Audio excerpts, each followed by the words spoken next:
शब्दों में भी बड़ी ताकत है, भगवान की वाणी है उसमें बड़ी ताकत है। स्वामी राम प्रकाश जी महाराज ब्रह्मलीन जो है समराथल दोहरे विराजते थे, तो उनके सानिध्य में मैं 25 से में रहा था। तो उन्होंने एक हकीकत की बात बताई, शब्दवाणी में क्या ताकत है।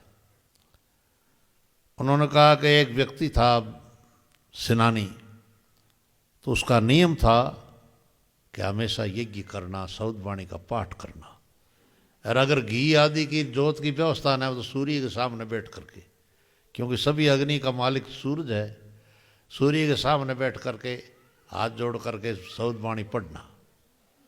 तो वो शब्दवाणी पढ़ता है तो पढ़ने का नियम था। तो एक बार जो है उसकी गायें गुम गई, तो गायों को खोजने के लिए एक गांव, दूसरे गांव, तीसरे गांव गया। तो वो साथ में पानी रखता था। पुराने ज़माने में लोरडी भुड़की होती थी, उसमें पानी 5-7 किलो पानी रखता था।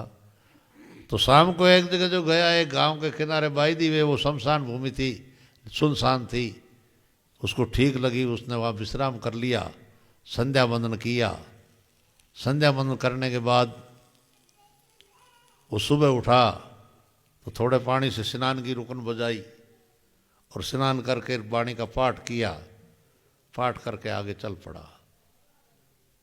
तो उस गांव में जो है जितने भी अधोगति में जीव गए हुए थे, अधोगति में जीव गए हुए थे, सभी जीव जो है उनकी मोक्ष हो गई शब्दवाणी की सुनने मात्र से, और मोक्ष हो गई। उसके बाद फिर वहाँ उनका एक नेता था, वो कहीं भ्रमण पर गया हुआ था। जब वापस लौटा देखा तो मैदान सब खाली है, यहाँ कोई नहीं है।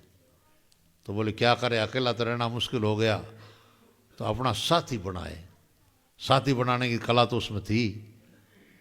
तो उसने क्या किया कि एक गांव का ठाकुर था, ठाकुर के कंवर की जान चढ़ रही थी, ब्याह का मौका था, जान चढ़ रही थी, उसने जाकर के उसमें प्रवेश कर लिया। वो सब लोग तेल पीटी करे, वो आला बाला करने लगा। तो फिर लोगों ने कहा क्या हुआ, इधर उधर जो है सियाने सुत्ते बुलाए।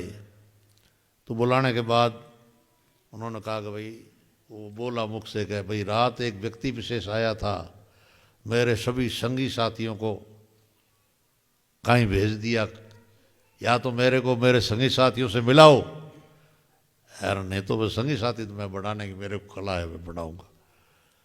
तो फिर ठाकुर था, तो उसने कहा भाई कौन था, क्या था। पहले पागियों का ज़माना था, लोग जो है पागी पग देख करके पीछे पीछे चले गए। जा करके उनको कहा, तो ठाकुर का कहना कौन ना माने, कहा कि आपने जो है रात क्या मंत्र पढ़े क्या नहीं पढ़े, वो आप वापस चलो, ठाकुर का जो कुंवर है खराब हो गया है, उसको ठीक करना है।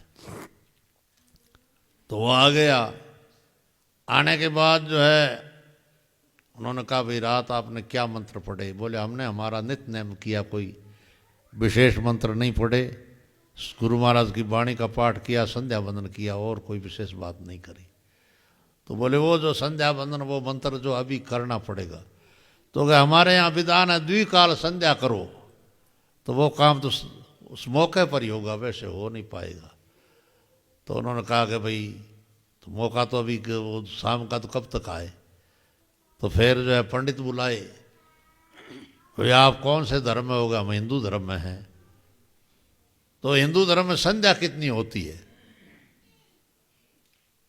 तो ब्राह्मण वगैरह मिल करके बोले कि त्रिकाल संध्या, एक सुबह संध्या होती है, एक मथार दिन आता है ऊपर, और एक शाम को संध्या होती है। तो उन्होंने कहा अभी मथार दिन का मौका है, तो अभी आप जो है संध्या बंदन वो आपका करो, हवन करो, जो भी आप चाहते हो।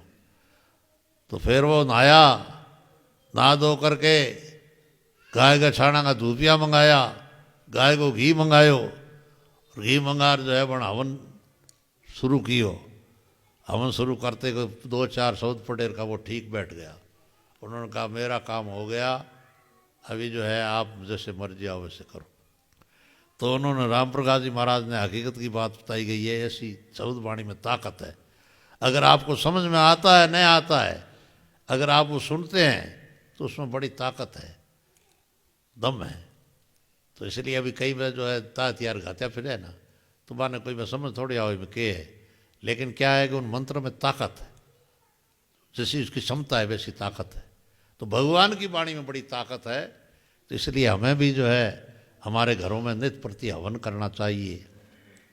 और शाम को जो है हवन की व्यवस्था है तो ठीक है, हवन की नहीं हो तो दिया करके आरती संध्या बंदन करना चाहिए। यह हमारे घरों में सब जगह शब्द पाठ, अभी सब पढ़े लिखे, किसी ज़माने में पढ़े लिखे नहीं थे, सुन सुन के याद करते थे। और अगर कोई व्यवस्था न हो, घी आदि की जोत आदि परवाह ना करो, बैठ करे वाणी नहा धो करके अवश्य पाठ करो, तो बहुत बड़ी जो है निर्विघ्न जीवन जीने की कला जो है आपके हाथ में आएगी। अधिक समय न लेता हुआ मेरी वाणी को विराम देता हूँ।